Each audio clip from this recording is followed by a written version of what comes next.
You have to be a good teacher to do that. Because you can't prove to anybody you're good. A prize, look, we won first prize. In my school system, we had no trophy cases. But boy, did we have a lot of prizes. Every kid was a prize. And they were good.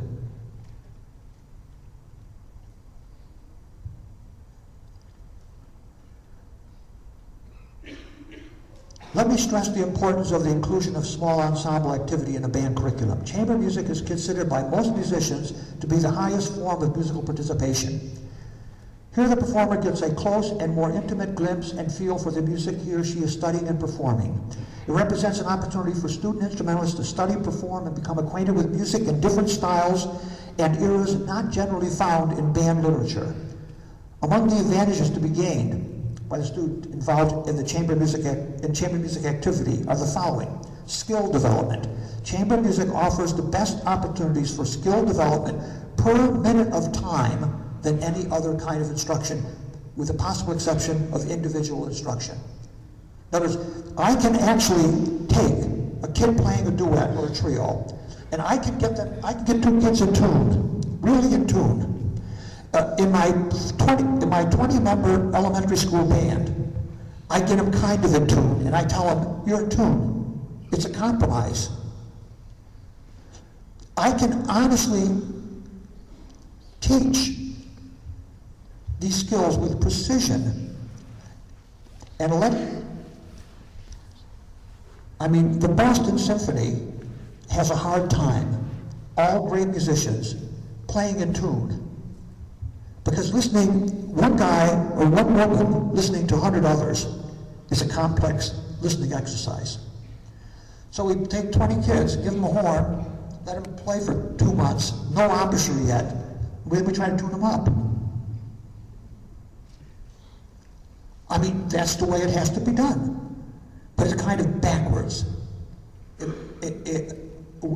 looked at that and I decided to change that. So in the elementary schools, we had no large ensembles through the first 2 years of instruction. It was all small chamber ensembles. We put the kids together at the end of every year for 2 weeks. They had wonderful skills. We prepared a concert for mom and pop, so they wanted to hear the kids play. We let them hear them play, but they really had skills, so we could do it in a short amount of time. You see, I'm kind of getting at the topic of this discussion. But what they really gained, and collaborative music experiences, if you're trying to teach them how to be an ensemble player, you can do it better in small ensembles. Then they bring those skills to your large ensemble, and it's more efficient. It's kind of like a football team. If you haven't talked to your quarterback and your left end or tight end and told them exactly how to function in those positions, then when you put them on the field, if you have, they can function better than if you just round up 11 guys, start practicing, and then trying to sort it out as you go along. Get the skills developed. Then let the kids use them. Then you're not alone. It's a collaborative music-making experience. But you have to have skills in order to be collaborative. Otherwise, you're just instructed. So skill development in small ensembles, exposure to new and excellent quality music literature. 3, participation in music activity that can most easily be continued throughout life. You don't have to go out and find 100 other players play your instrument. Greatly improves the student's ability to function in large ensemble collaborative music-making activity. See, I'm getting to if I only had less rehearsal time. Just give me a little more time. Let me just consider with you some things that are important before we start the rehearsals. The formulation of a long-range objective for a music education program is important. I think that should be on your mirror in your bathroom. So every day, you go in there, and you're reminded of what you're supposed to be doing that day. Because in the details that we all have to do, and I did them for 14 years, you can lose sight of what we're supposed to be doing. And we should never lose sight of that. We should do everything we can to remind ourselves, wait a minute, what is this for?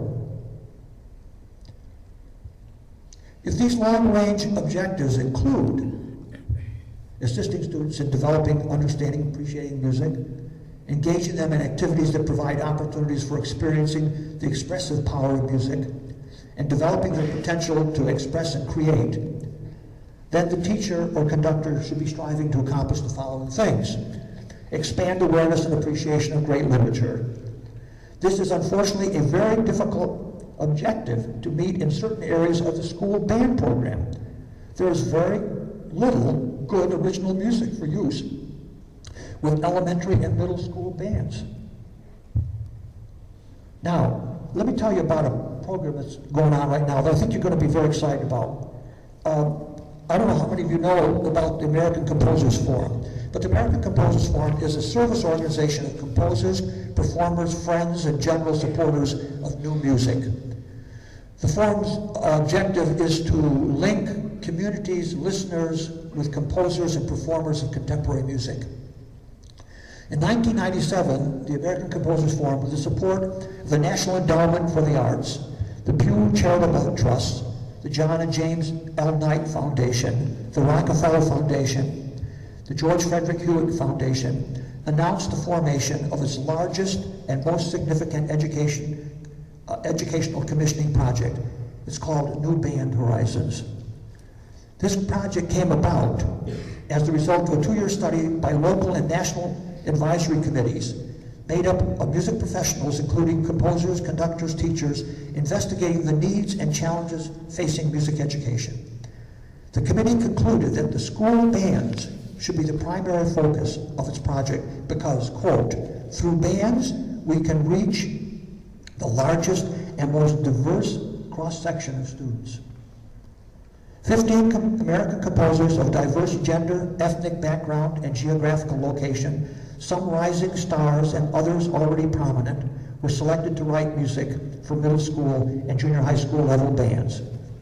The project's objective is to improve music education by broadening the musical experiences of young students through exposure and involvement with contemporary American composers in the creation of music written especially for them.